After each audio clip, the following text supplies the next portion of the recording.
Glenn Lesanto at The Web, speaking to Dalton from AppNet. We've had a great discussion prior to coming on camera here about media and the destruction of the media industry, or the alleged destruction of the media industry by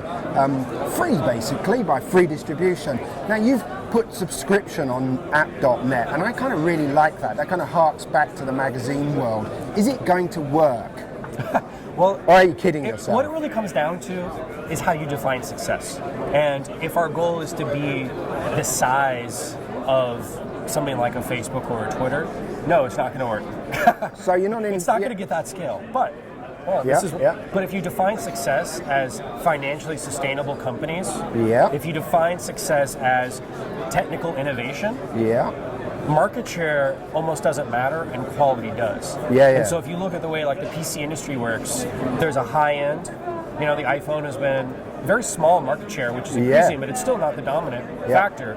But a lot of the innovation, a lot of the profits happen there. And it's a fantastic business. You know, the history of the media business, I would argue, is the same way. Where there's certain publications that were especially profitable. Tatler, etc. Or the people would pay for, like Economist, like a premium. You know, those guys aren't having trouble in the race to zero.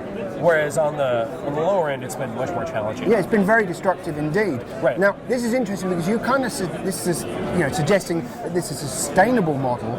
Is suggesting that other models aren't sustainable.